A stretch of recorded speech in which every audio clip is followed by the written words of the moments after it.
पवित्र श्रीमद् भागवत गीता, पवित्र चारों वेद, पवित्र कुरान शरीफ, पवित्र बाइबल, पवित्र गुरु ग्रंथ साहिब, पवित्र कबीर साहिब की वाणी में छुपे हुए गूढ़ रहस्य अर्थात तत्व को जानने के लिए कृपया अवश्य सुनिए जगत गुरु तत्वदर्शी संत रामपाल जी महाराज के मंगल प्रवचन।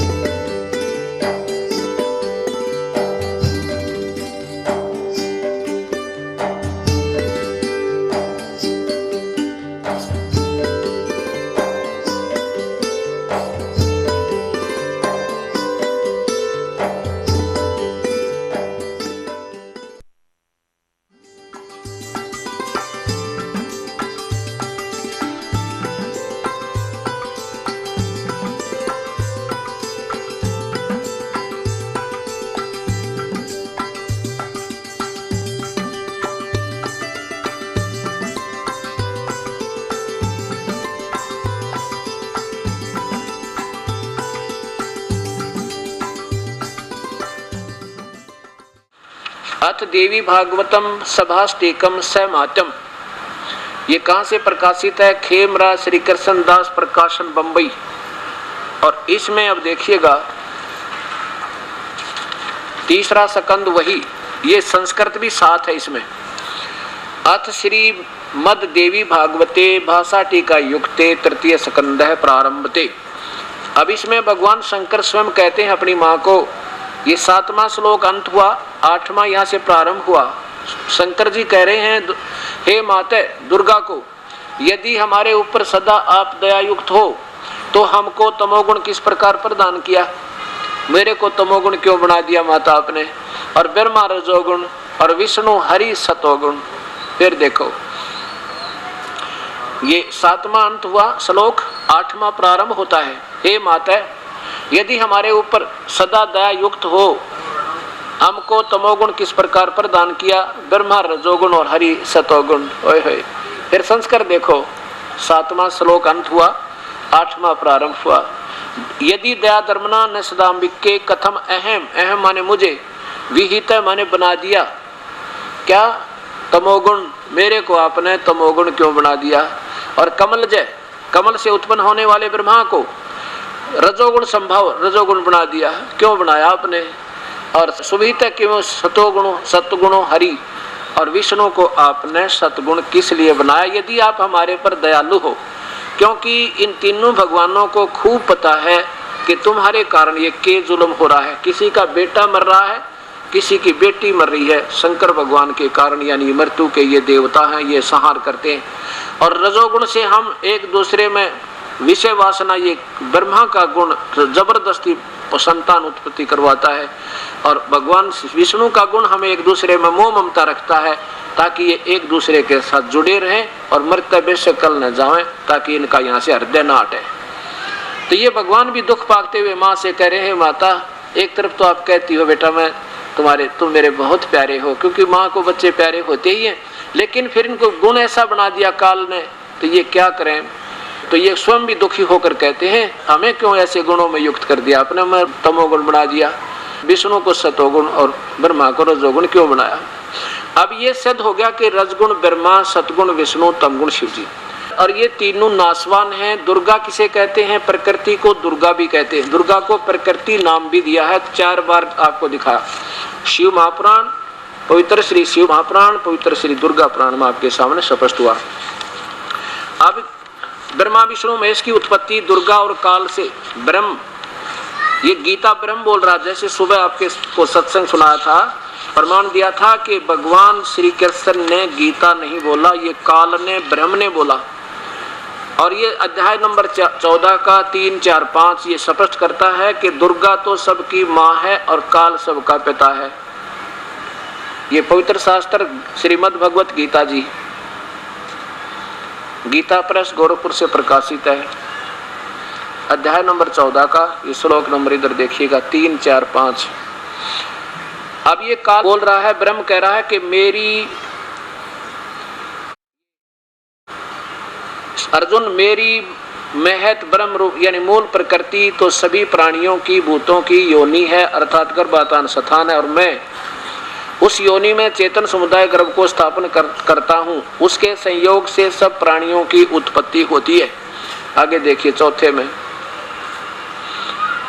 हे अर्जुन, नाना प्रकार की सब योनियों में जितनी मूर्तियां अर्थात शरीरधारी प्राणी हैं उत्पन्न होते हैं, प्रकृति ये दुर्गा तो उन सब की गर्भ धारण करने वाली माँ है और मैं बीज स्थापन करने वाला पिता हूँ। ये काल बोल रहा है कि दुर्गा तो सबकी माँ है और मैं सबका पिता हूँ। आगे देख 5वें में, इस प्रकार हे अर्जुन, सतगुण विष्णु, रजगुण ब्रह्मा, तमगुण शिवजी, ये तीनों प्रकृति संभुआ प्रकृति से उत्पन्न हुए हैं, दुर्गा से। ये तीनों भगवान अविनाशी जीवात्मा को शरीर में बांधते हैं कर्मों के आधार पर और यही कर्म दंड में बांधे रखते हैं। ये तीनों भगवान भी इसको फंसाए रखते हैं। सिद्ध हो गया कि ब्रह्मा विष्णु महेश की उत्पत्ति दुर्गा और ब्रह्म यानी काल है। और ये अभी तक इनके बारे में माता पिता भी नहीं बता पाए। ये भगवान शिव की महिमा गाने वाले, भगवान विष्णु की महिमा गाने वाले। अब बताओ, जिन शिक्षकों को अपने सिलेबस की पुस्तकों में क्या लिखा है ये आप ज्ञान नहीं तो स्टूडेंट को, विद्यार्थियों को क्या पढ़ाया होगा, ये आप सोचना होगा आपने। और जो आउट ऑफ सिलेबस यानी दंत कथा वो नावल पढ़ा दिए, कॉमिक्स पढ़ा दिए अपने तय, हम उन पर आधारित हो गए, क्योंकि गुरुओं की बातों पर विश्वास करना विद्यार्थी का स्वाभाविक फर्ज बने। तो हमारे पूर्वज भोले भाले थे, उन्होंने जो बताया हम उन्होंने स्वीकार कर लिया। अब भी हमारा स्वभाव यही है कि संत ठीक ही बताया करते हैं, लेकिन संत होगा तो ठीक बताओगा, असंत ठीक नहीं बता सकते, क्योंकि उनको स्वयं ज्ञान नहीं, इसलिए वो असंत जिन शास्त्रों का ज्ञान नहीं। अब देखिएगा 7वें अध्याय का, अब ये जो मैं प्रारंभ करना चाह रहा था ताकि आपके आत्मा में उथल पुथल ना होए, इसलिए ये इतनी भूमिका बनाकर ये 4 श्लोक समझाना चाहूंगा गीता जी के, जब आपके समझ में आओगी। 7वें अध्याय का 12, 13, 14 और 15 श्लोक में कितना रहस्य छुपा रखा है ब्रह्म ने। क्योंकि गीता जैसा शास्त्र ब्रह्म तक की साधना का और पूर्ण ब्रह्म की ज्ञान का, ज्ञान तो इसमें पूर्ण ब्रह्म का भी है, 1 नंबर का शास्त्र है सारे संसार में। और ये वो शास्त्र है, ये उस समय रचा गया था, ना कोई हिंदू था, ना मुसलमान, सिख, ना ईसाई। ये केवल मानव मात्र के कल्याण के लिए कलयुग में एक संक्षिप्त ज्ञान दिया था। लेकिन इसको भगवान खुद कहता है कि इसको तो वो समझाओगा जो तत्वदर्शी संत होगा, आम संत इस गीता के ज्ञान को नहीं समझा सकता। स्पष्ट भगवान ने कहा है 4थे अध्याय के 34वें श्लोक में। अब देखिएगा इसमें अध्याय नंबर 7 का,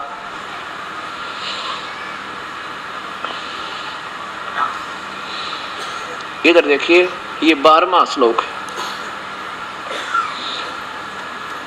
ये काल बोलता है, ब्रह्म कह रहा है कि और भी जो सतगुण से उत्पन्न होने वाले भाव हैं और जो रजगुण से उत्पन्न होने वाले, सतगुण विष्णु से, रजगुण ब्रह्मा से, तमगुण शिवजी से जो कुछ भी हो रहा है, ब्रह्मा से उत्पत्ति, विष्णु से सतीथि और शंकर जी से संहार, ये जो कुछ भी हो रहा उसका निमित्त मैं हूँ। क्योंकि काल ने ही इनको ड्यूटी दे रखी है। काल को, ब्रह्म को 1 लाख जीव रोज खाने का, मानव शरीरधारी खाने का श्राप है। उसके लिए इन तीनों पुत्रों को विवश करके ये काम करवा रहा है।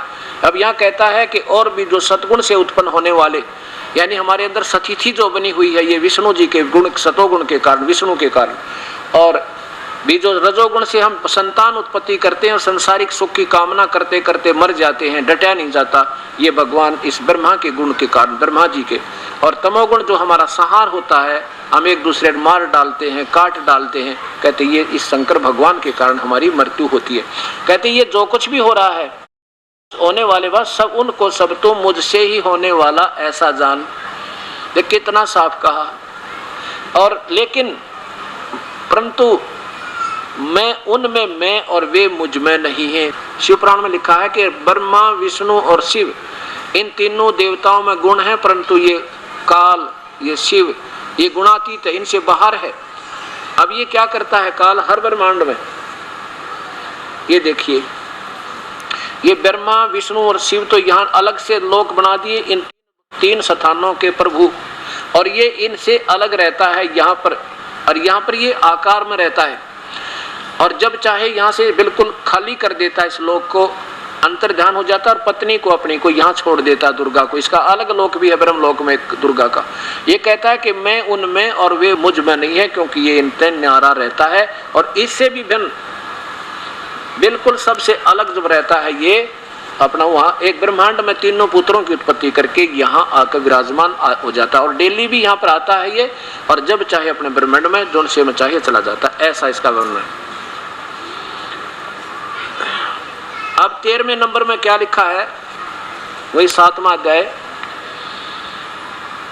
अभी 12 आपने सुना कि ये तीनों गुणों से जो कुछ भी हो रहा है, उत्पत्ति, स्थिति और संहार, ये मुझसे जान, लेकिन मैं इनमें और ये मुझ में नहीं है। अब 13वां देखो, इसमें लिखा है कि गुणों के कार्य रूप सात्विक, राजस और तामस, इन तीनों प्रकार के भाव से ये सारा संसार प्राणी समुदाय मोहित हो रहा है। यानी इन्हीं से मिलने वाली राहत, इन्हीं से प्राप्त सुखों पर आधारित है और जन्म और मृत्यु में शीघ्र चला जाता है। इन तीनों गुणों से परे मुझ अविनाशी को नहीं जानता। ब्रह्म कहता है कि नादान प्राणी मेरी पूजा भी ना करते, ये तो इन तीनों गुणों तक फंसे बैठे हैं, जो कि बिल्कुल बेकार पूजा है। देखिए आगे, अब 14 और 15 में निचोड़ कर दिया, साथ दे दिया सारा। क्योंकि यह अलौकिक अर्थात अति अद्भुत त्रिगुणमयी मेरी माया, तीनों भगवानों ब्रह्मा विष्णु महेश के द्वारा रचा गया जाल बहुत ही भयंकर है, दुस्तर है, बड़ा खतरनाक है। और जो साधक पुरुष मुझको ही निरंतर भजते हैं, मेरी पूजा करते हैं, वो इनसे ऊपर उठ जाते हैं। जैसे मुख्यमंत्री कहे कि इन मंत्रियों से ज्यादा मैं लाभ दूंगा, तो मेरी शरण में आ जाओ। इन मंत्री तो तुम्हें केवल एक विभाग का लाभ देगा, वो भी पूरा नहीं दे सकता, और मैंने इनको कुछ थोड़ी मोटी शक्ति दे रखी है जिससे वो तुम्हें लाभ दे रहे हैं, लेकिन मेरे पास आओ, इनसे अच्छा तो मैं दूंगा। और फिर कहता है मेरी भी पूरी राहत नहीं है, वो प्रधानमंत्री कोई और है। इस पूरे 7 श्लोकों में ये वर्णन समझिए। अब क्या कहता है कि इनसे अच्छी तो मैं राहत दूंगा तीनों गुणों से, ब्रह्मा विष्णु महेश से, तो मेरी पूजा भी ना करते नादान। अब देखो तोड़ कर दिया इसमें 15वें श्लोक में, 7वें अध्याय के 15वें श्लोक में, इस माया के द्वारा तीनों गुणों से मिलने वाले लाभ और इनके द्वारा फैलाए गए इस जाल के द्वारा जिनका ज्ञान हरा जा चुका है, इन्हीं तक साधना पूजा में उलझे पड़े हैं। वो राक्षस स्वभाव को धारण किए हुए, ओए राक्षस स्वभाव को, असुर स्वभाव को धारण किए हुए, मनुष्यों में नीच और तेरा गजब वही है परमात्मा। ब्रह्मा विष्णु महेश तीनों गुणों की पूजा करने वालों को खुद गीता में क्या संज्ञा दी जा रही है आप देखियो। और ये हमारे से पूजा उन गुरुओं ने करवाई, हमारे भोले बड़े प्यारी आत्मा माता पिता को ऐसे उलझा रखा।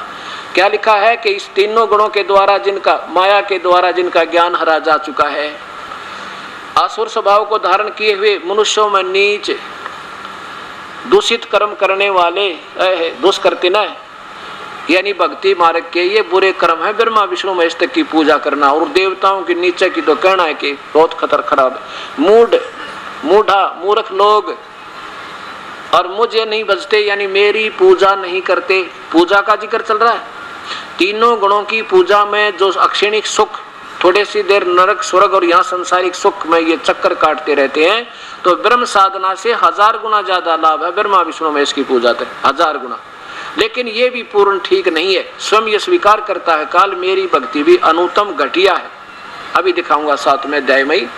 अब ये 15वां अध्याय आपने सुना कि मूर्ख लोग मुझे भी ना बजते। अर्जुन फिर देख लो एक बार 15वें अध्याय का नीचे देखो ना, 7वें अध्याय का 15वां श्लोक। इस त्रिगुणमयी माया, रजगुण ब्रह्मा, सतगुण विष्णु, तमगुण शिव जी से होने के पूजा से मिलने वाले लाभ पर आधारित हो जाने से हमारी बुद्धि जो कमजोर होगी, ज्ञान हरा जा चुका है, वो राक्षस स्वभाव को धारण किए हुए मनुष्यों में नीच, हे परमात्मा, और बुरे कर्म करने वाले मूर्ख लोग मेरी भक्ति भी ना करते, ब्रह्म साधना भी ना करते। अब विचार करना क्यों इन्हें ऐसा गीता जी में क्यों कहा गया कि तीनों गुण रजगुण ब्रह्मा, सतगुण विष्णु, तमगुण शिव जी के उपासक राक्षस स्वभाव के हैं और मूर्ख हैं। देखो ये ना समझना दास को किसी को बुरा भला कहना चाहता, मैं तो शास्त्रों को समझाना चाहता हूँ और संतों से प्रार्थना करता हूँ अगर दास कोई गलती कर रहा हो तो मुझे बता दें ताकि मैं भी करेक्ट कर दूं, ताकि इस दास के कारण आगे कोई दोषी ना हो जाऊं मैं किसी को गुमराह करने का। अगर ये मैं गलत कर रहा हूं तो कोई मुझे जरूर मिले और बताओ नहीं इसका ये अर्थ नहीं बनता, एक प्रमाण सहित हो। तो भाव ये है कहने का, जैसे रावण ने तमोगुण की भक्ति की थी, शिव भगवान को पूर्ण परमात्मा मान के ओम नमः शिवाय का जाप करके, और ये ऐसी साधना की थी, आज कलयुगी लोग तबे से गुण गावे महेश्वर के, वो 7 जन्म भी नहीं कर सकते कि यहाँ से अपनी गर्दन काट कर शिव जी के चरणों में रख दी, उसे सैक्रिफाइस कर दिया, बलिदान दे दिया अपने जीवन का भगवान शंकर के चरणों में। अब देखो, रावण बुरा नहीं कह सकते रावण को, क्यों? रावण का जो गुरु बुरा था, जिसने उस पैरी आत्मा, जिसमें इतना सैक्रिफाइस, अगर उसको सत्ज्ञान मिल जाए, सत भक्ति पूर्ण परमात्मा का, जिसमें गीता संकेत करता है ब्रह्म भी कि उस भगवान की भक्ति करो। भगवान शिव खुद कहते हैं इसमें योग वशिष्ठ में वशिष्ठ जी को कहते हैं कि वो परमात्मा कोई और है जिसकी भक्ति करनी चाहिए, जो भक्ति के योग्य है, और उसकी साधना जैसा उन्होंने बताया वो बता रखी है। तो उस अब रावण ने गुरु बना रखा था, गुरुदेव ने बताया बेटा ये सदाशिव है ना, ये बस पूर्ण परमात्मा है, इसका ओम नमः शिवाय जाप है और ये तेरे ठाठ कर देगा। ठीक है, ये भगवान वर्कडन देते हैं, जैसा रावण ने उनकी पूजा की उतने ठाठ दे दिए, इतना धन दे दिया, सिद्धि दे दी, आकाश में उड़ जावे हैं, और आखिर में फिर कुत्ते वाली मौत मरिया।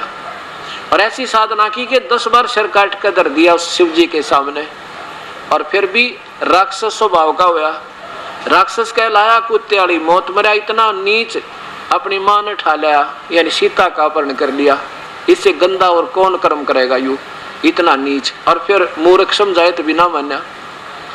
अब ये सारे गुण जो गीता में लिखा है, कोई अक्षर गलत नहीं इसका एक भी। फिर भस्मागिरी नाम के एक तपस्वी थे जो शिव के उपासक, और कैलाश पर्वत में, यहाँ भी एक इस हर एक लोक में इन्होंने अलग से कैलाश पर्वत की रचना की हुई है। जैसे शिव के लोक में जो नीचे वाला शिव का लोक है, उस शिव के लोक में कैलाश पर्वत के ऊपर जहाँ शिव का घर है, उसके द्वार के सामने 12 वर्ष तक शिरासन पर नीचे को सिर ऊपर को पैर करके और भस्मागिरी ने साधना की। एक दिन पार्वती जी की प्रार्थना पे भगवान शिव ने कहा कि मांग भाई, क्या मांगता है भस्मागिरी, बोल साधक क्या चाहता है सेवक तू। भस्मागिरी ने कहा कि ऐसे नहीं भगवान, पहले वचनबद्ध हो जाओ तब मैं कुछ डिमांड रखूं। भगवान शिव बोले भाई चल ठीक है, तो मैं वचनबद्ध हुआ, मांग क्या मांगे कि भगवान ये आपके हाथ का ये कड़ा दे दो, मुझे भस्म कंडा दे दो। भगवान शिव ने सोचा साधक है भाई, कितने अपनी रक्षा के लिए मांगता होगा, जंगल में रहना होता है, इतने दयालु हैं ये मालिक, ले भाई ले जा तू भस्म कड़ा ले ले। अब जब भस्म कड़ा हाथ में आ गया उस नीच आत्मा के, भस्मागिरी के, क्या बोला शिव जी बोले होशियार, तने खत्म करूंगा तुझे। क्यों खत्म करूंगा? कि पार्वती को तो पत्नी बनाऊंगा और तुझे मार डालूंगा, अरे तेरा नाश पापी आत्मा। अब बताओ, गीता गलत नहीं है। अब साधना ही देखो, मिर्च खाओगे तो मुंह जलेगा भाई, आम खाओगे तो मीठा होगा। अब हम साधना, आम के स्थान पर बबूल बीजेंगे तो कांटे ही लगेंगे, गीता के विरुद्ध साधना करेंगे तो हानि हानि है, लाभ कति नहीं। तो क्या बताया कि भस्मागिरी पीछे और भगवान शिव जी आगे आगे। अगर ये सर्वशक्तिमान हैं, इनका ना विनाश नहीं होता तो भगवान शिव जी ने डरने की कोई जरूरत नहीं थी, भागने की नहीं हो सकता पड़ती, क्योंकि ये अजरो अमर भी नहीं है और ये सर्वशक्तिमान भी नहीं है, और भाई ये भगवान भी है और दयालु भी बहुत है, ऐसी बात नहीं। ये 3 लोग के एक विभाग के मंत्री में जितनी पावर है उतनी तो है ही है इनमें, लेकिन एक विभाग के मंत्री, प्रांत के मंत्री को और कोई मुख्यमंत्री भी बताओ और प्रधानमंत्री भी यही है, राष्ट्रपति भी यही है, वो बताने वाला कति मूर्ख है, उसने क्या है कहानी बेरा, वो तो कति यूजलेस आदमी है। तो आज तक जितने भी ये संत ब्रह्मा विष्णु महेश की महिमा गाने वाले ये ऐसी व्याख्या कर रहे हैं, इससे सिद्ध होता कि इनके पास वो वास्तविक ज्ञान नहीं है जो हमारे पवित्र शास्त्रों में रहस्य छुपा हुआ है। तो उनके पास भक्ति क्या होगी अभी सोचनी पड़ेगी, अर्थात वो भी ठीक नहीं। वो भी ये दास देगा आपको ये भक्ति भी, जो जहाँ से प्रारंभ होनी है, ये ब्रह्मा विष्णु महेश दुर्गा गणेश, ये जो साधना है, जो हमने प्रारंभ, ये हमारी प्राइमरी की क्लास की पढ़ाई है, जो मैंने पढ़ानी पड़ेगी, जो कि इन संतों ने पढ़ाना था आपको, वहां तक की पूजा, वो भी इस दास ने आपका कोर्स कराना पड़ेगा। 4 महीने तक ये पूजा भी नहीं कह सकते, ये एक अलग चीज होती है, वो बाद में समझ में आओगी आपके। अब जैसे हिरण्यकशिपु ने ब्रह्मा जी की रजोगुण की साधना की थी और जिसके कारण उसको सिद्धियां आ गई और मांग लिया भगवान तो सुबह मरूं ना शाम मरूं, रात मरूं ना दिन मरूं, चारों ऋतु में नहीं मरूं, 12 मास में नहीं मरूं, आकाश पृथ्वी पर कहीं नहीं मरूं। ब्रह्मा ने कह दिया तथास्तु। और फिर क्या हो गया, राक्षस बन गया और कुत्ते वाली मौत मरा, राक्षस कहलाया, रजोगुण पर का उपासक। और फिर सतोगुण के उपासक विश्वामित्र ने अपने ही साथी वशिष्ठ मुनि के 100 बेटियां की, मासूम बालका की नो कसाई की तरह हत्या कर दी, वो मार डाले। और उदाहरण देता हूं, जैसे एक बार का प्रमाण है, हरिद्वार में हर पैड़ी के ऊपर पर कुंभ का मेला लगा। आज से लगभग 300 वर्ष पहले की बात है। जब ये कुंभ का पर्व कहीं लगता, वैसे कुंभ के पर्व का शास्त्र विरुद्ध होने से बिल्कुल यूजलेस है। गीता में प्रमाण जिस पूजा का नहीं है वो शास्त्र विरुद्ध है, और शास्त्र विरुद्ध पूजा ना कोई परम गति हो, ना सिद्धि हो, ना उनको कोई सुख हो। ये 16वां अध्याय का, और आप देखिएगा, फिर देखिए, क्योंकि बच्चा पढ़ता है ना किताबों को, वो निष्कर्ष नहीं निकाल सकता, और टीचरों का फर्ज होता है उस बच्चे को निष्कर्ष निकाल के दे दे ताकि फिर तुरंत समझा। इसलिए तो अध्यापकों की आवश्यकता पड़ती है, इसी पर लिए तो गुरुओं की आवश्यकता पड़ी थी संत मार्ग में, लेकिन गुरुओं ने अपना बेरा इसमें लिख के रखा है। तो वो बताओ क्या टीचर, 16वें अध्याय का, अध्याय नंबर 16 का ये 23वां श्लोक देखो। जो पुरुष यानी जो साधक शास्त्र विधि को त्याग कर अपनी इच्छा से मनमाना आचरण करता है, वह न तो सिद्धि को प्राप्त होता है, न परम गति को, और न सुख को। और इन 3 चीजों के लिए भक्ति करते हैं। ये तीनों हो नहीं सकती। तो गीता जी में जो लिखा है इससे अलग जो साधना करें, आगे देखो,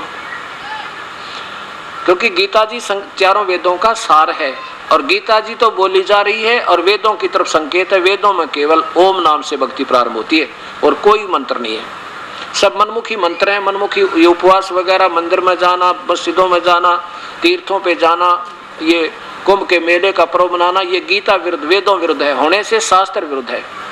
इससे तेरे लिए कर्तव्य और अकर्तव्य की व्यवस्था में जो भक्ति के कर्म करने हैं और नहीं करने हैं, उनमें केवल शास्त्र ही प्रमाण है, और कोई किसी की दंत कथा से मत फंस जाना। ऐसा जानकर तू शास्त्र विधि से नियत कर्म करने योग्य है, अर्थात शास्त्रों में वर्णित जो साधन है उनके अनुसार साधना करना, नहीं तो यूजलेस है। तो ये कुंभ का पर्व जो है ये वैसे गीता विरुद्ध होने से, शास्त्र के विरुद्ध होने से यूजलेस है। फिर भी अपने लोक वेद के आधार पर ये भोली आत्मा, इन्हें तो भगवान चाहिए, कोई कितना बता दे भाग्या जागा। तो क्या हो गया कि वहां हर की पैड़ियों पर कुंभ के मेले का एक पर्व भी लगने का संयोग बता दिया किसी ने। ये प्यारी आत्मा, आम साधक भी, और ये तीनों गुणों के उपासक, जैसे ये नाथ, औगड़, ये नाथ, नागा, कनपाड़े और ये गिरी, पुरी, ये सारे शिव जी के तमोगुण के उपासक हैं। और वैष्णु ये विष्णु जी के उपासक हैं। और ये सभी जाकर के अपने अपने खेमों में, अपने अपने समूह में जाके एकत्रित हो गए ग्रुप में। और जब आया स्नान करने का समय, सुबह सुबह चल पड़े स्नान के लिए। सबसे पहले ये नागा महात्मा पहुंच गए जो कति नंगे रहते हैं, और हर की पैड़ियां का ऊपर जाकर खड़े हो गए। और पीछे से वो दूसरे ग्रुप आ रहे हैं, कहीं से पुरी आ रहे हैं, कहीं से गिरी आ रहे हैं, कहीं से कनपाड़े नाथ आ रहे हैं, और कहीं से वैष्णु साधु आ रहे हैं। नागा कहने लगे कि कोई भी हमारे से पहले गंगा में स्नान नहीं करे, हम सबसे पहले स्नान करेंगे, हम सर्वश्रेष्ठ हैं, हम त्यागी और बैरागी हैं, हमें कोई इच्छा नहीं है, हम निइच्छा रहते हैं, और हम स्नान करने के बाद तुम बाद में इसमें स्नान कीजिएगा, खड़े हो जाओ वहीं पर।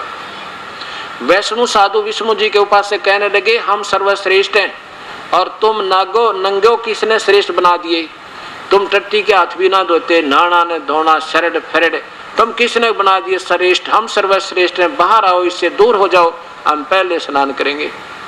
अब वो स्नान सनून तक गया कुएं में, और लट्ठम लट्ठा हो गए, मुक्का मुक्का। नो लिखा है कि 25,000 जिन हम संत कहा करते थे, आपस में पशुओं की तरह लड़के, बच्चा की तरह कट कर मर गए। वो परमात्मा का हर की पैड़ी बतावें, और वहां पर भगवान का वास बतावें और भगवान की छाती पर ये जंग मचावें, तो ये बता काहे के संत वे। तो गीता गलत नहीं है, गीता एक नंबर का शास्त्र है, इसको समझने वाले गलत रहे। क्या बताते हैं कि तीर तुपक तलवार कटारी ये जमदड़ जोर बधावे हैं, और हर पैड़ी हर हेत नहीं जाना वहां जा कर्द चलावे हैं। भगवान ने तो डर भी ना लग गया, परमात्मा में प्यार भी कोई ना कसाइया कहने का, वहां जा तेग चलावे हैं।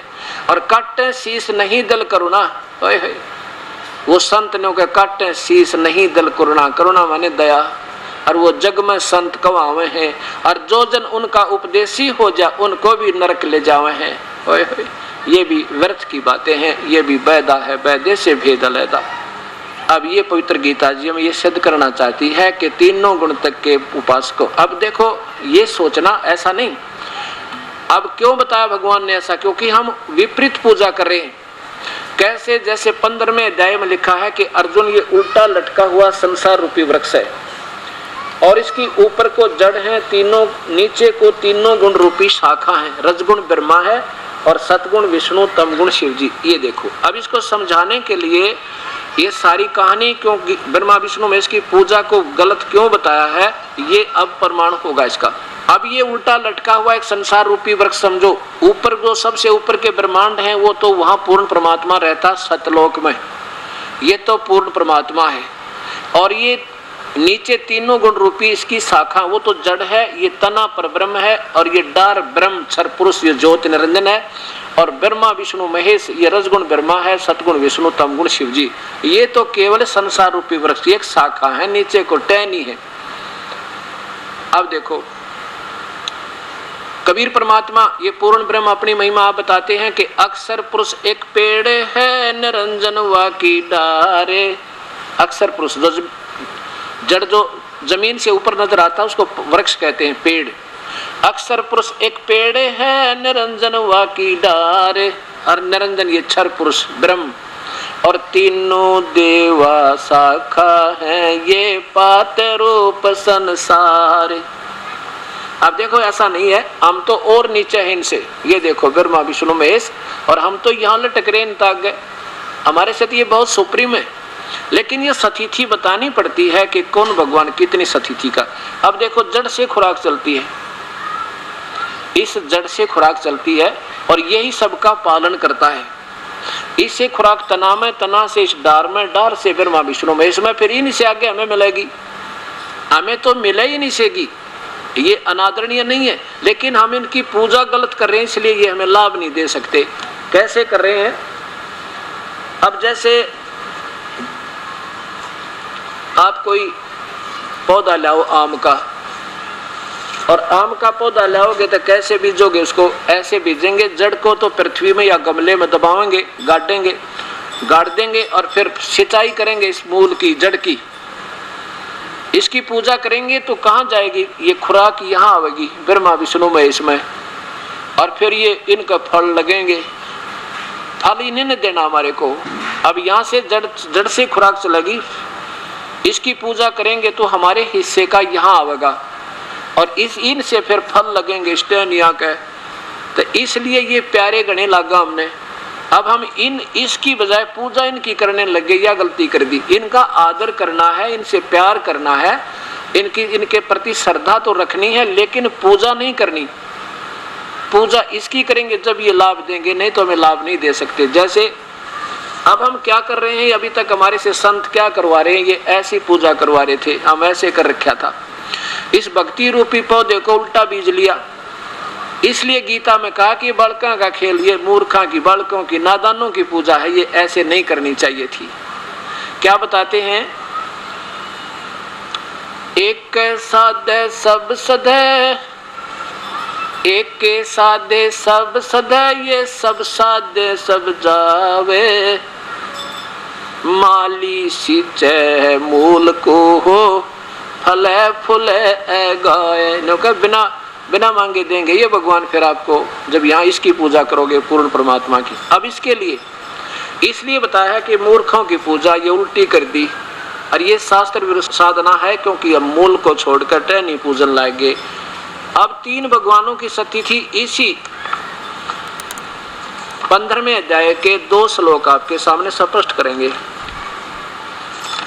ब्रह्म, परब्रह्म और पूर्ण ब्रह्म, क्षर पुरुष, अक्षर पुरुष और परम अक्षर पुरुष, ये 3 भगवान हैं, ब्रह्म, परब्रह्म और पूर्ण ब्रह्म। अब देखिएगा, ये पवित्र शास्त्र गीता जी अध्याय नंबर 15 का और श्लोक नंबर 16 और 17 में कति स्पष्ट कर दिया 3 भगवानों की न्यारी न्यारी व्याख्या। ये 15वां अध्याय श्लोक नंबर यहाँ से देखो 16, क्या लिखा है कि द्वौ माने 2, इमौ माने इन दोनों लोकों में, ब्रह्म और परब्रह्म के लोक में, क्षर पुरुष और अक्षर पुरुष के लोक में, पुरुषौ, पुरुषौ माने 2 भगवान, पुरुष माने प्रभु होते हैं, भगवान होते हैं, 2 भगवान हैं, पुरुषौ 2, लोके इससे पृथ्वी वाले लोक में, इन दोनों लोकों में, ब्रह्म और परब्रह्म के लोक में ये 2 भगवान हैं। कौन कौन? ये क्षर पुरुष माने नाशवान भगवान, ये पुरुषौ जो शब्द है इन दोनों के साथ लगता जो संस्कृत में अनुवाद करते हैं। पुरुषौ, क्षर पुरुष और अक्षर पुरुष, इसको हटा के फिर लिखा जा सकता है क्षर पुरुष और अक्षर पुरुष। क्षर पुरुष तो नाशवान भगवान ये ब्रह्म है, और अक्षर पुरुष इससे कुछ ज्यादा सथाई वो अक्षर पुरुष यानी परब्रह्म है, लेकिन परब्रह्म भी अविनाशी नहीं है। और 2 ही सतिथि जीव की इन दोनों के लोकों में। कौन से लोक में? अब जैसे ये देखिएगा स्थिति, ये पूर्ण चित्र देखिए सारे ब्रह्मांडों का। अब ये तो है इस क्षर पुरुष के लोक 21 ब्रह्मांड, और ये अक्षर पुरुष के हैं 7 संग ब्रह्मांड। इन दोनों के लोकों में जो प्राणियों की स्थिति है, इसमें तो ये भगवान भी, इसके उपासक भी, इसके अंतर्गत जितने प्राणी हैं, इसके साधक, ये तो नाशवान है शीघ्र ही। इनमें लिखा है कि इन दोनों में, लेकिन इनसे ज्यादा इस अक्षर पुरुष की ज्यादा सथाई शरीर है, लेकिन इसका फिर भी विनाश है। इसलिए बताया है कि इन दोनों लोकों में जीवात्मा तो अविनाशी है, और स्थूल शरीर इन देवताओं के भी और इन प्राणियों के भी नाशवान है। लेकिन ये जो स्थान है सतलोक, यहाँ जाने के बाद ये भगवान भी अविनाशी और यहाँ रहने वाली जीवात्मा भी सदा के लिए उनका शरीर अविनाशी हो जाता है। यहाँ जाने के बाद फिर मृत्यु नहीं होती। अब यहाँ देखो, और इसी प्रकार जीव 2 सतिथि जीव की है। क्षर तो ये नाशवान तो ये स्थूल शरीर में, और अविनाशी ये अक्षर यानी अविनाशी जीवात्मा कही जाती है। ये देखो, इस संसार में नाशवान और अविनाशी भी ये 2 प्रकार के पुरुष हैं। यहाँ पुरुष लिख दिया इन्होंने, इनकी समझ तो बार बात होगी, पीछा छुटवा लिया, सीधा लिख दिया। यहाँ लिखना था 2 प्रकार के भगवान है, एक तो ये नाशवान भगवान ब्रह्म, और कुछ अविनाशी है परब्रह्म। जैसे एक तो चीनी का कप हो, मिट्टी का सफेद सफेद पड़ते फूट है, और एक हो स्टील का, तो वो भी नाशवान है, लेकिन इस चीनी वाले की तुलना में ज्यादा सथाई होने से उसको भी सथाई धातु लिखा जाता है, माना जाता है। लेकिन वो भी वास्तव में अविनाशी नहीं, क्योंकि जंग लगेगा स्टील को, विनाश होगा एक दिन पर, समय घना लगेगा, इसलिए उसको भी सथाई धातु कह दिया। लेकिन सोना है वो 3रे नंबर की धातु, जिसका कभी विनाश नहीं होता, वो परमात्मा कोई और है, ऐसा देखिए। और 2 प्रकार के भगवान हैं, और इसी प्रकार संपूर्ण प्राणियों के शरीर नाशवान और जीवात्मा अविनाशी कही जाती है। अब 17वें में कमाल कर दिया, क्या बताएं, इन दोनों से भी ओए होए, ये देखो, उत्तम पुरुष है, उत्तम भगवान तो अन्य, इन दोनों से भी कोई न्यारा है। ये देखो, उत्तम पुरुष, इन्होंने पुरुष ही छोड़ दिया लिख के, क्योंकि इनकी बुद्धि से बार बात होगी, ये समझ नहीं सके। उत्तम भगवान वास्तव में पुरुषोत्तम। अब हम पुरुषोत्तम इस श्री कृष्ण को क्या करते, नहीं, वो पुरुषोत्तम तो स्वयं कह रहा, गीता बोलने वाला भगवान कोई और है। पुरुषोत्तम, उत्तम पुरुष यानी वास्तव में पूर्ण परमात्मा तो कोई और है, जो तीनों लोकों में प्रवेश करके ओए होए सबका धारण पोषण करता है। सबका धारण पोषण वो है वास्तव में विष्णु पूर्ण परमात्मा, सबका धारण पोषण करने वाला अविनाशी परमेश्वर परमात्मा इस प्रकार कहा गया है। फिर देखो पूर्ण रूप से उत्तम पुरुष तो यानी उत्तम भगवान वास्तव परमात्मा तो कोई इन दोनों से भी न्यारा है, और वो तीनों लोकों में प्रवेश करके सबका धारण पोषण करता, वो है अविनाशी परमेश्वर परमात्मा कहा जाता है, वो परमात्मा है वो वास्तव में। ये पवित्र गीता जी ये सिद्ध करती है। अब देखो, अब यहाँ फिर आइए, यहाँ से खुराक चलती, ये है सबका सब तीनों लोग, यहाँ भी इससे ही खुराक आती है। ये है सबका धारण पोषण करने वाला कुल मालिक, जड़ से खुराक चला पौधे पेड़ को और टहनियाँ और पत्तों तक जाती है। ये वो परमात्मा हमारा पूजा के योग्य है, इसकी पूजा करनी है। और यही देखिए गीता जी के 15वें अध्याय का 1, 2, 3, 4 श्लोक एक बार फिर सुनो, जिससे कति निर्णय हो जाएगा। ये परमात्मा इतना निर्मल ज्ञान गीता जी को ठीक ही श्रोधार्य बताया गया है, लेकिन इसको समझने वालों ने इसका अर्थ का अनर्थ कर दिया।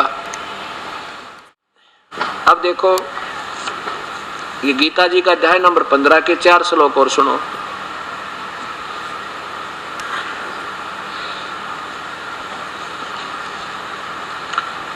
इस अध्याय नंबर 15 का श्लोक नंबर 1 में निर्णय दे दिया। क्या बताया कि ऊर्ध्व मूलम अधः शाखम, ऊपर को जड़ वाला नीचे को शाखा वाला। ये देखो हिंदी देखो महापुरुषों की, जहाँ इन्होंने ठीक लिखा है बिल्कुल ठीक किया है, और जहाँ इनकी बुद्धि नहीं काम कर पाई तो उन्होंने गोलमोल कर दिया, इसलिए ये सारा ज्ञान उलझ गया। ये सही लिखा है, आदि पुरुष परमेश्वर मूल वाले, ओए होए, जिस उल्टे लटके हुए संसार रूपी वृक्ष की जड़ तो पूर्ण परमात्मा, आदि पुरुष पूर्ण परमात्मा, सबसे पहले वाला भगवान जिसने सारे ब्रह्मांड रचे, आदि परमेश्वर मूल वाले, उल्टे लटके हुए संसार रूपी वृक्ष में जो जड़ तो पूर्ण परमात्मा मूल वाले, और अधः तीनों गुण रूपी शाखा, रजगुण ब्रह्मा, सतगुण विष्णु, तमगुण शिवजी शाखा वाले, इस उल्टे लटके हुए संसार रूपी वृक्ष को अविनाशी कहते हैं। आदि पुरुष परमेश्वर मूल वाले है। अधः शाखम, नीचे को शाखा वाले, तीनों गुण रूपी शाखा वाले, अधः माने नीचे को, अधः शाखम नीचे को शाखा वाले संसार रूपी पीपल के वृक्ष को अविनाशी कहते हैं।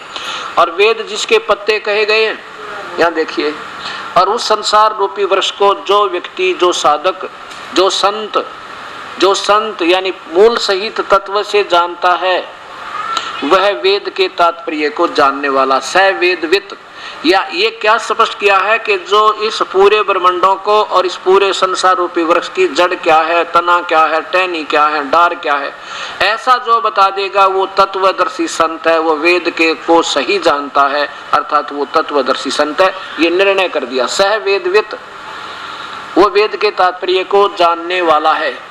और गीता बोलने वाला ये ब्रह्म भगवान कहता है 4 अध्याय के 34वें श्लोक में कि अर्जुन, मैं नहीं जानता उस परम पिता की महिमा को, उसके बारे में मैं नहीं जानता, बता सकता, उसको तो उन संतों ने ढूंढ ले जो परम तत्व के जानने वाले हों। अध्याय नंबर 4 का और श्लोक नंबर 34। उस ज्ञान को, यानी मैं नहीं जानता उस पूर्ण परमात्मा के बारे में, उस ज्ञान को तू तत्वदर्शी ज्ञानियों के पास जाकर समझ, उनको भली भांति दंडवत प्रणाम करने से, उनकी सेवा करने से, कपट छोड़कर सरलता पूर्वक प्रसन्न करने से वे परमात्म तत्व को भली भांति जानने वाले ज्ञानी महात्मा तुझे उस तत्व ज्ञान का उपदेश करेंगे। स्पष्ट कर दिया। भगवान कहता कि मैं नहीं जानता उस पूरे ज्ञान को, वो तो वो संत बताओगे। वो संत कौन होगा? तत्वदर्शी। वो यहाँ उसका निर्णय भी दे दिया भगवान ने, कति क्लियर कर दिया कि आदि पुरुष परमेश्वर मूल वाले, अधः शाखा नीचे को तीनों गुण रूपी शाखा वाले, इस संसार रूपी पीपल के वृक्ष को अविनाशी कहते हैं, वेद जिसके पत्ते कहे गए हैं। और उस संसार रूपी वृक्ष को जो संत, जो व्यक्ति मूल सहित जड़ से लेकर नीचे तक तत्व से जानता है, वह तत्वदर्शी संत है। ये भी बता दिया। वो वेद के तात्पर्य को जानने वाला तत्वदर्शी, और दंत कथा बनाने वाला थोड़ा ही तत्वदर्शी होता है। अब आगे देखो, अब दूसरे में क्या कहा है? उस संसार वृक्ष की तीनों गुण रूप, रजगुण ब्रह्मा, सतगुण विष्णु, तमगुण शिवजी, तीनों गुण रूप। ये आगे देखो, ये बढ़ी हुई तो इनकी अपनी सोच। तीनों गुण रूपी विषय पर वाला शाखा, विषय विकारों में उलझाने वाली शाखा, यानी नीचे को टहनी है उस संसार रूपी वृक्ष की, और नीचे और ऊपर ये तीनों लोकों में फैली हुई हैं। और ये कर्मानुबंधनी, कर्मों में बंधन में बांधन की मुख्य कारण है। ये भी इस जीव को उलझाए रखती हैं, और ये तीनों के तीनों भगवान इन तीनों लोकों में व्यवस्थित हैं। आगे देखो, तीसरे में क्या कमाल कर दिया?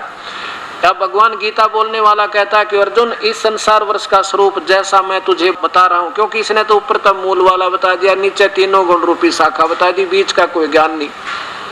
तो कहता है कि मैं जो तुझे संसार रूपी वर्ष का जैसा मैं कह रहा हूं, जैसा सुना है ऐसा नहीं है, ये तो कोई संत बताओगा इसको न्यारा न्यारा।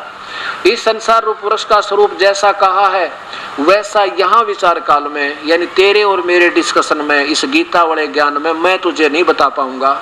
क्यों नहीं विचार में नहीं है? क्योंकि न इसका नहीं पाया जाता, क्योंकि न तो इसका आदि है और न ही अंत, और न इसकी अच्छी प्रकार कोई सचीची है। इससे तेरे लिए इस अति दृढ़ मूल वाले, इससे इस अति दृढ़ मूल वाले यानी इस संसार रूपी पीपल के वृक्ष को दृढ़ वैराग्य रूप शस्त्र द्वारा काट कर, अर्थात कोई वो संत आवेगा उस सतज्ञान रूपी शस्त्र हथियार ते सुलझी हुई गुत्थी को सुलझाया काटा जाएगा, इसको यानी अलग अलग किया जाएगा, निर्णायक ज्ञान मिलेगा। वो पूर्ण संत पूर्ण ज्ञान से ही इसको समझा जा सकता है, हमारे से बस की बात नहीं। आगे देखो, चौथे में कमाल कर दिया। अब क्या कहता अर्जुन, अगर तेरे भाग जाग जा, कभी तेरे भाग उदय हो और कोई संत मिल जाए तुझे इस तत्व ज्ञान के बताने वाला, और फिर उसके चरणों में पड़ जाना और उससे लेकर नाम पे अपना बेड़ा पार करवाना, उसकी भक्ति से वहां चले जाओगे जिसमें फिर जन्म मृत्यु नहीं होती। क्या कहते हैं चौथे श्लोक में 15वें अध्याय का, उसके पश्चात उस परम पद रूप परमेश्वर को भली भांति खोजना चाहिए, जिसमें गए हुए साधक फिर लौटकर संसार में नहीं आते, और जिस परमेश्वर से सारे संसार रूपी वृक्ष की यानी सारे ब्रह्मांडों की रचना हुई है, जिसने सारी सृष्टि को रचा है, पुरातन संसार वर्ष की प्रवृत्ति विस्तार को प्राप्त हुई है, उसी आदि पुरुष नारायण के मैं शरण हूँ। गीता बोलने वाला ब्रह्म काल कहता है कि मैं भी उसी परमात्मा के अधीन हूँ, वो मेरा भी मालिक है। इससे इस प्रकार दृढ़ निश्चय करके उस परमेश्वर का ही मनन और निधिध्यासन करना चाहिए, मेरा नहीं। खुद कहता काल के मेरी भी पूजा ठीक नहीं। अभी और बताता हूँ आपको। अब क्या हो गया कि मैं भी उसी का, मैं उसके अंतर्गत आता हूँ, और वो मेरा भी पूज्य भगवान है, और उसकी शरण में जाने से ही तुझे क्या होगा कि फिर वहां गए हुए का फिर जन्म मृत्यु नहीं होता। अब 18वें अध्याय का 62वां श्लोक फिर देख लो। इसमें कहा कि हे भारत, सब प्रकार से उस परमात्मा की शरण में जा, उस परमेश्वर की कृपा से ही तो परम शांति को और सनातन परम धाम को प्राप्त होगा, यानी सतलोक चला जाएगा, जहां जाने के बाद फिर जन्म मृत्यु नहीं होती। ब्रह्म के भी नाशवान, ब्रह्म के उपासक भी नाशवान, और ब्रह्म के तीनों पुत्र ब्रह्मा विष्णु महेश स्वयं स्वीकार करते हैं देवी भागवत महापुराण में कि हमारा तो जन्म और मृत्यु होता है, और परब्रह्म भी नाशवान, ये भी वास्तव में विनाशी नहीं, और उसके पुजारी भी नाशवान, और जन्म मृत्यु कर्म दंड कभी नहीं कटे। वो तो पूर्ण परमात्मा कोई और है, वो पूर्ण ब्रह्म है, और उसकी भक्ति वो पूर्ण संत बताएगा, और कोई नहीं बता सकता। अब ये निर्णय हुआ, ब्रह्म खुद कहता है कि मैं भी उसी की पूजा करता हूं, मेरा भी पूज्य देव वही है। अब 18वें अध्याय का 66वें श्लोक में, और बाकी आने वाले समय में बताऊंगा। अब आगे चलते हैं कि 7वें अध्याय के 12 से लेकर 15 तक श्लोक में ये तो निर्णय दे दिया कि वे तीनों गुणों की पूजा कति मूर्ख करें, और फिर कहता है मेरी पूजा करने वाले भी 4 प्रकार के हैं, और वो सुकृतन, वो भक्ति के शुभ कर्म शुरू होते हैं, वहां से अच्छे कर्म भक्ति के वहां से प्रारंभ होते हैं। उनमें कौन कौन है? एक तो आरत, अर्थार्थी, और जिज्ञासु और ज्ञानी। आरत तो वो होते हैं जो अपना कष्ट निवारण के लिए वेदों के आधार पर साधना करते हैं, और अर्थार्थी वो होते हैं धन लाभ के लिए वेदों के अनुसार ब्रह्म से साधना प्रारंभ करते हैं, और जिज्ञासु वो होते हैं जो केवल ज्ञान संग्रह करते फिरते हैं, वेद गोठ लिए, उसका ज्ञान सुना, उसका ज्ञान सुना, वेदों के जो ना मंत्र कंठस्थ याद कर लिए, फिर प्रभु पाक के दुनिया में विद्वान पाक के, वो भक्ति नहीं कर सकते जो अपनी प्रभुता केवल ये मौखिक व्याख्या सुना सुना के, बड़ी लतीफेदार कथा सुना सुना के, और धारावाहिक मंत्र बोल बोल कर दुनिया को प्रभावित करने वाले वो जिज्ञासु होते हैं, वो तो रिजेक्टेड है तीनों। उनमें से चौथे नंबर के ज्ञानी, ज्ञानी कौन है? जिनको ये पता लग गया कि ब्रह्मा विष्णु महेश की पूजा और उनसे नीचे की पूजा मूर्ख करें, और ये भी पता लग गया ब्रह्म और परब्रह्म की पूजा भी, क्योंकि नाशवान है, कर्म दंड कटे नहीं, सदा सथाई नहीं, तो उस पूर्ण परमात्मा की भक्ति करें, पीछा छूटे। वेदों में क्या है कि महिमा तो गाई है पूर्ण परमात्मा की, वो परमात्मा पूर्ण ब्रह्म है, वो कबीर है, वो पाप कर्म काट देता है, कर्मों के बंधन से मुक्त कर देता है, सथाई स्थान देता है, वो सतलोक में रहता है।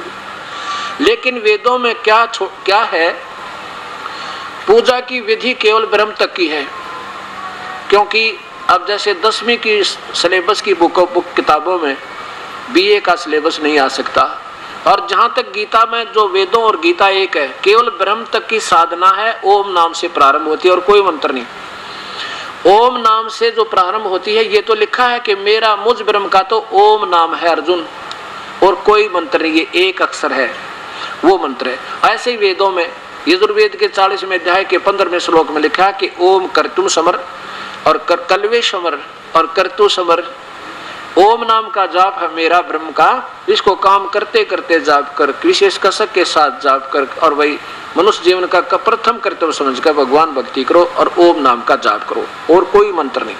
तो इन विद्वान पुरुषों ने, ज्ञानियों ने वेदों को पढ़ा, अपनी सोच से के समझ लिया कि ओम नाम लिखा बस इसमें, और ये पूर्ण ब्रह्म का होगा। ओम नाम को पूर्ण ब्रह्म का समझ के और हजारों वर्षों तक साधना की, अपना शरीर भी गाड़ दिया, समर्पण कर दिया, चाहे मर जाए पेशक परमात्मा पाना चाहिए। तो ये गीता बताती है 7वें अध्याय का 18वां श्लोक, ये ज्ञानी आत्मा है तो उद्धार अर्जुन। उदार माने जो समर्पण कर दे, जान भी दे दे भगवान के लिए, परवाह ना करे, पर परमात्मा चाहिए। लेकिन ये बेचारी भोली आत्मा कहते हैं मेरी ही घटिया पूजा में आश्रित रहेगी, इनको पूर्ण परमात्मा की साधना का बेरा ना पटा। कितना निर्णायक ज्ञान दिया, देखिएगा।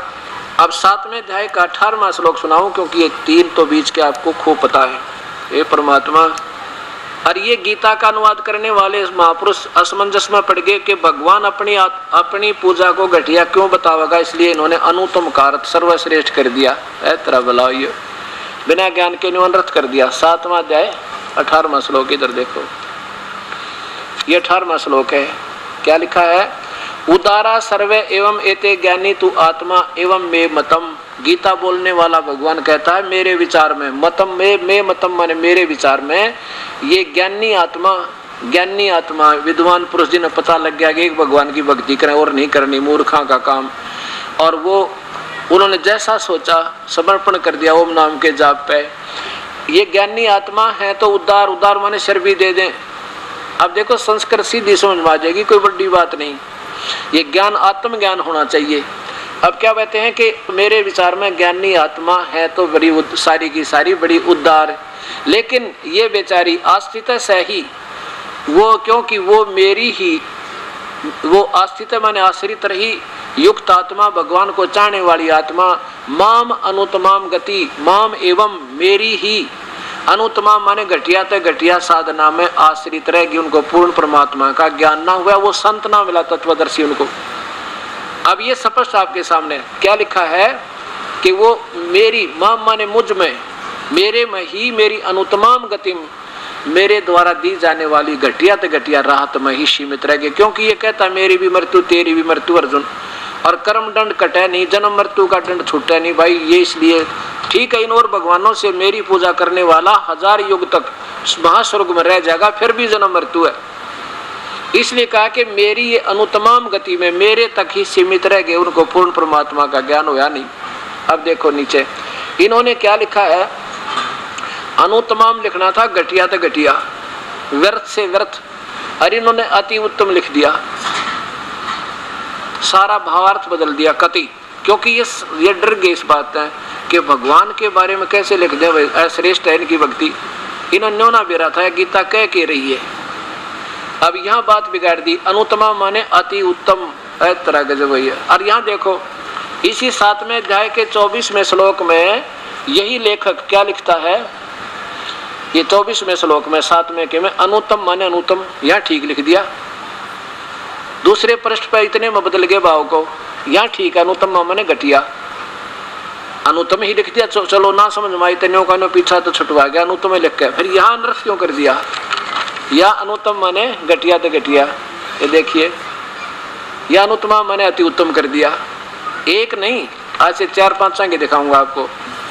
अब ये समझ में आएगी आपके धीरे धीरे सारी कहानी जब ये देखिएगा श्रीमद् भगवत गीता। और ये उन महापुरुषों की है जिनका आज कति बोलबाला भारी है। संत श्री आसाराम जी आश्रम अहमदाबाद। अब देखो ये पुस्तक अपना मोल ले रखी है और पैसे लगा रखे हैं और हर इंसान पढ़ रहा है। मैं सामूहिक पढ़ा दूं तो किसी का पेट में दर्द होना नहीं चाहिए, क्योंकि ये सब पढ़ रहे हैं। कोई बड़का क्या खेलते हैं कि लको कर छुपा कर रख लेंगे इनको। हम भी पढ़े और आप भी पढ़ो। अगर मैं कोई इनसे बाहर टिप्पणी गलत देता हूं तो मेरी मूर्खता है। ये दास तो न्यो का न्यो बतावा कि इन महापुरुषों ने के अनुवाद किया है और वास्तव में इसका क्या बने हैं। अब फिर मिलकर सेट कर देंगे गीता जी ने सब मिलकर एक, ताकि इस भगत समाज को देसात एक मिल जानी चाहिए। ये भ्रमित डंडा गिर कित कित घूम रहे बेचारे, कोई पहाड़ा पाजामे को। ये देखो ये मैं श्री आसाराम जी द्वारा इसका अनुवाद है।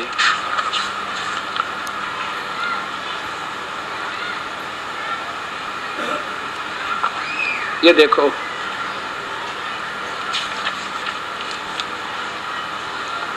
7वां अध्याय श्लोक नंबर ये 18। ये वही है कि युक्त आत्मा माम एवं अनुत्तमाम गतिम। ये सभी उद्धार हैं, किंतु ज्ञानी तो साक्षात मेरा स्वरूप ही है, ऐसा मेरा मत है। क्योंकि यह मत मन बुद्धि वाला ज्ञानी आत्मा अति उत्तम अनुत्तम, ये देखो यहाँ था अनुत्तमाम है कति, और इसका अर्थ महर्षि जी करते हैं अति उत्तम, अति श्रेष्ठ, बहुत बढ़िया। लिखना था गलत, व्यर्थ। और फिर यहाँ देखो इसी में 24वें में नो की नो, ये भी माम अवम अनुत्तमम, यहाँ ठीक लिख दिया। बुद्धिहीन पुरुष मेरे अनुत्तम, या अनुत्तम लिख कर पीछा छुटवा लिया, आगे भी नहीं समझ आ सके कि अनुत्तम माने श्रेष्ठ लिख दूं। अब यहाँ अनुत्तम लिख रहे हैं और यहाँ अनुत्तम का अर्थ अति उत्तम कर रहे हैं। आप पे समंजस में ये। अब देखिए श्रीमद् भगवत गीता, और ये कहाँ से प्रकाशित है। ये श्री आदरणीय श्री हंस जी महाराज, जिनके 2 पुत्र आदरणीय श्री सतपाल जी तथा श्री प्रेम रावत उर्फ बाल योगेश्वर जी, इनके पुत्र तथा शिष्य है। ये कहाँ से, श्री सतपाल जी के आश्रम से प्रकाशित है। मानव उत्थान सेवा समिति, श्री हंस सत्संग भवन, 2/12, पंजाबी विभाग, नई दिल्ली से। अब इन्होंने अपने इकट्ठे कर दिए 5-6 अंक। अब वैसे तो इन अलग से टीका करने की आवश्यकता नहीं थी, इनका सबका एक जैसा ही है। ये एक बहुत ही गीता प्रेस गोरखपुर से प्रकाशित थी, इसने लगे रहते फिर भी जैसा। ये है अथ 7वां अध्याय,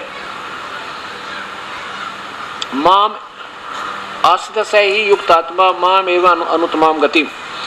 अब इनने क्या अर्थ किया है, ये लास्ट में देखो इधर।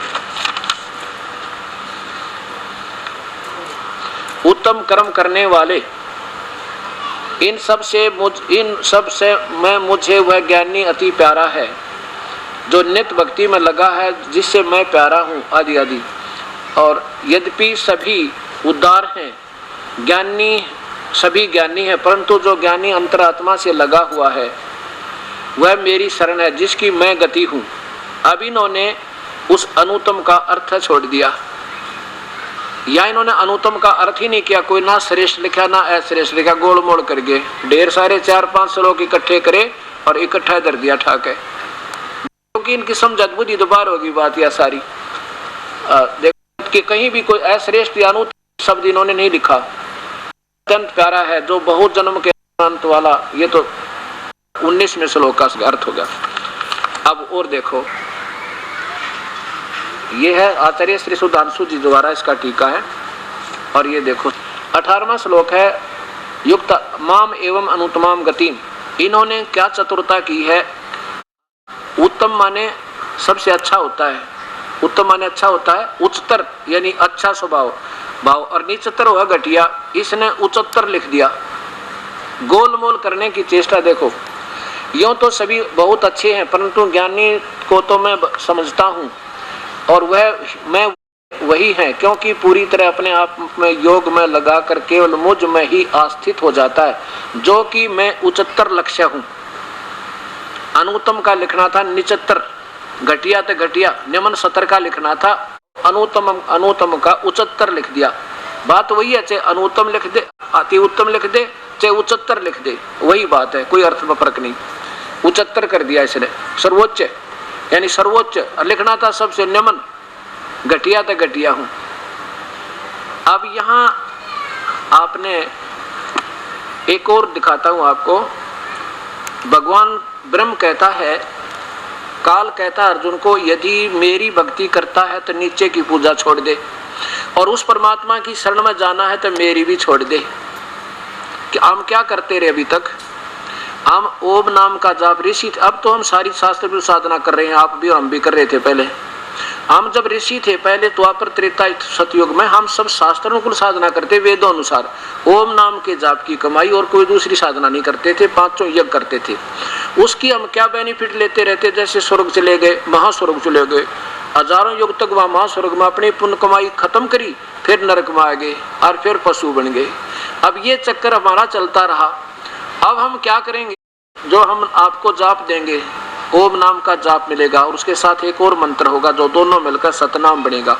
ओम नाम की कमाई तो हम काल को छोड़ देंगे, इसका बेनिफिट नहीं लेंगे हम, कोई इसका लाभ ना देव बनेंगे ना महादेव बनेंगे, तो फिर ये हमें ऋण मुक्त कर देगा, यहाँ से छोड़ देगा, जाने देगा। अब ये स्वयं संकेत करता है कि अर्जुन, तू मेरी कमाई ने, मेरे लेवल की जो जाप तू कर रहा है ना, इसने मेरे में छोड़ कर उस एक की शरण में चला जा।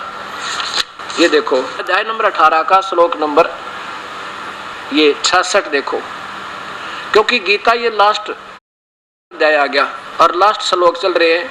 इसमें कहा कि अगर मेरी भक्ति करनी है तो मेरे में मन वाला हो, मेरी पूजा कर, फिर मुझे प्राप्त होगा, कोई चिंता नहीं। और फिर लिखा है कि अगर तूने उस परमात्मा की शरण में जाना है, सर्वधर्मान परित्यज माम, होए अब यहाँ निचोड़ होगा सत्संग का, सारे सत्संग का, ये ध्यान से सुनना, ये 5 मिनट का सत्संग और है।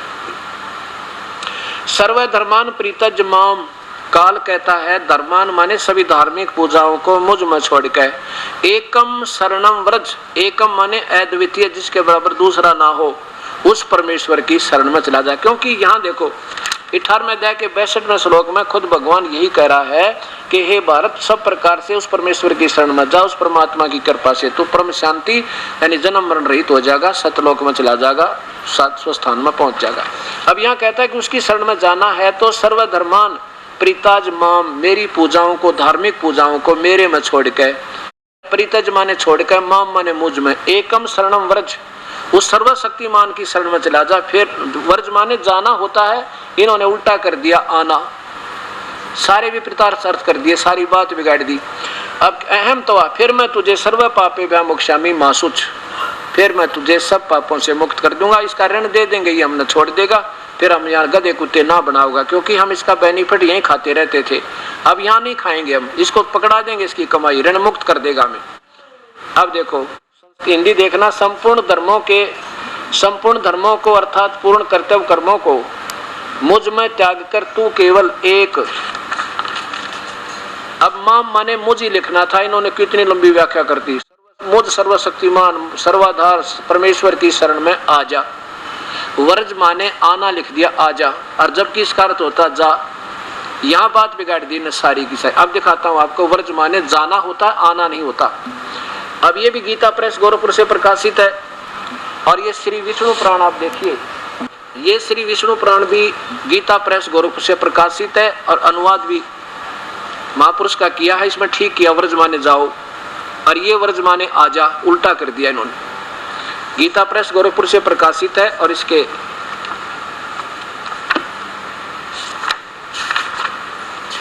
इस 31 पृष्ठ देखना, प्रावेशरम शरणम व्रज, ये व्रज वह का तल रह जय 34वां समाप्त हुआ, ये 35वें में है कि प्रावेशरम शरणम व्रज, यहाँ इन्होंने हिंदी किया है, 34वां समाप्त हुआ, और ये 35वां, तुम दैत्य दलन प्रावेशरम भगवान विष्णु की शरण में जाओ, बिल्कुल ठीक है, व्रज माने जाओ, व्रज माने जाना है, इन्हें लिख दिया आना। अब इसके प्रमाण के लिए आपको संस्कृत शब्दकोश और दिखाना पड़ेगा। अब मुझे यह सेवा और फालतू ज्यादा मिलेगी प्रभु की कृपा से कि ना जाने कई प्रमाण देने पड़ेंगे आपको, और जब जाके सत्य आपके हृदय में सत्य होगी, क्योंकि पहले ये गलत ज्ञान घना रंग दिया, और काफी दिन हो गया हम इसी के ऊपर रट्टे लगाते रहे। ये देखो शब्दकोश, वमन शिवराम आपटे, ये देखो, वह के तले जय रे व्रज, व्रज माने जाना, चलना, प्रगति करना, और कोई अर्थ नहीं बनता इसका। अब इन महापुरुषों की सारे की देखो दोबारा एक बार, ये देखिएगा श्री सुधांशु जी महाराज, और 18वें अध्याय का 62वां श्लोक, 66वां 18वें अध्याय का अध्याय 18 ये 66वां श्लोक। एकम शरणम व्रज सर्वधर्मान प्रीताज माम एकम शरणम व्रज। संपूर्ण धर्मों का आश्रय छोड़कर, पहले धर्म तो कोई था ही नहीं जब गीता बोली गई, कोई धर्म ना हिंदू था, ना मुसलमान, सिख, ना ईसाई, छोड़कर तू केवल मेरी शरण में आ जा। और लिखना था जाना, यानी गो माने जाना होता है, उसका कोई आना अर्थ कर दे तो बच्चा अगर स्कूल में लिखा हो ना परीक्षा में, उसको 0 नंबर आवे। और ये 100 के 100 प्राप्त है इनको आज के दिन में। क्या लिखा है? संपूर्ण धर्मों का आश्रय छोड़कर तू केवल मेरी शरण में आ जा, और फिर मैं तुझे सब पापों से छुड़वा दूंगा। और लिखना था जा, क्योंकि इनको इस वास्तविकता का ज्ञान तो है नहीं, लेकिन ये मीठी बात बनाकर सभी महापुरुष और प्रभु पाक गए। और हमारे से तो क्योंकि वैसे पिछले संस्कारी हंस अच्छे हैं, पुण्य आत्मा है, लेकिन अब इनको आप भी मालूम को ना कि हम वास्तव में गलत बता रहे हैं, ये पता लग जाएगा उस दिन, ये बताओ कोई ना, बंद कर देंगे, देख लेना। अभी तक इनका न्यूना जची है कि हम जो मार्गदर्शन कर रहे हैं वो शास्त्र विरुद्ध है, और जिस दिन पता लग जाएगा पुण्य आत्मा है, लेकिन उस दिन बंद कर देंगे, आप देख लेना। और संत होंगे तो असंत होंगे तो फिर तो कुछ भी करो। ये संत आसाराम जी द्वारा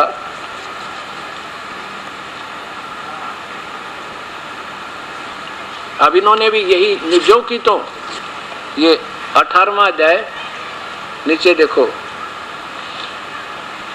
सर्वधर्मान प्रीताज माम एकम शरणम व्रज। क्या लिखा है? संपूर्ण धर्मों का अर्थात संपूर्ण कर्तव्य कर्मों को मुझ में त्याग कर तू केवल एक मुझ सर्वशक्तिमान सर्वधार परमेश्वर की शरण में आ जा।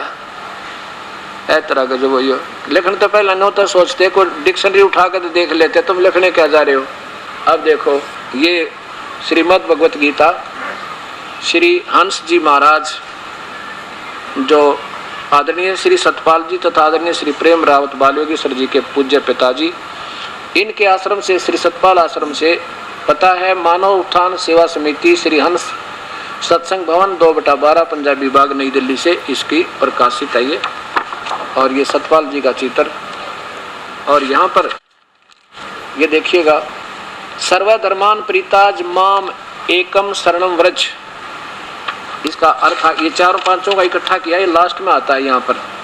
सर्व धर्मों के कर्मों को छोड़ के, धर्म तो पहले कोई था ही नहीं जब ये गीता लिखी गई थी, केवल मेरी शरण में आ। अब देखो, ये दास तो बतावे एक, और इन महापुरुषों की मत है अनेक। अब किसी ने 2 दूना 6 पढ़ा दिया, और वो 20 ने 1 पढ़ा दिया, और 1 पढ़ा 2 दूना 4, तो उसकी देर तो बात समझ में आओगी, पर आवेगी, क्योंकि वो सत्य है और ये असत्य है। अब यही बात हो रही है, क्योंकि जो बुद्धिजीवी लोग इस बात को समझ रहे हैं, मुझे ये बड़ी खुशी हो रही है। जब दास ने ये सत्संग तैयार किया तो मन में ये आया था, परमात्मा सद्बुद्धि देना अपने बच्चों को, कहीं ये अपने सत्य से इतनी कड़वी सत्य को सहन ना कर सकें। पर आज ये समझ में आ गया कि प्रभु की प्यारी आत्माओं की कमी नहीं, और बुद्धि हमारे अंदर अभी रह रही है, जिन्होंने आज स्वीकार कर लिया। कम से कम पूरे इंडिया में लगभग ये सीडी चल पड़ी, ये आस्था पे चला था पहला इस दास का ये प्रोग्राम, लेकिन वहाँ पर उन मजबूरी होगी उन आस्था चैनल वालों की, कहने लगे जी हम इसको नहीं चला सकते। क्यों नहीं चला सकते? कि बाकी सब बंद कर देंगे, वो वापस ले लेंगे हमारे से कार्यक्रम, और उन्हीं के सारे हमारी रोटी चल रही है, हम इसको नहीं चला सकते। हमने ये भी कह दिया भी पैसे की वजह से कम कर रहा है, तो वह बता दे ना पैसे की कति औरों से ज्यादा ले रहा था हमारे से, और फिर भी नहीं चला पाया, उसकी मजबूरी होगी। मैं कोई बात नहीं, पहले हम भगत समाज को शाना करेंगे, और फिर ये आप समझ में आएगी, फिर ये आप संघर्ष करेंगे इस सतमार्ग के लिए, हर इंसान से जाकर मिलेंगे, एक का समझ में आएगी, 100 न समझ आओगा, क्योंकि तब आधार वो निराधार ज्ञान था। तो पुण्यात्माओं, इस 4 दिन के सत्संग में जो प्राणी सुन लेगा उसका बेड़ा पार, उसकी कई पीढ़ी तई का सुख हो जाएगा, सच कर मान लेना। बोलो सतगुरुदेव की जय।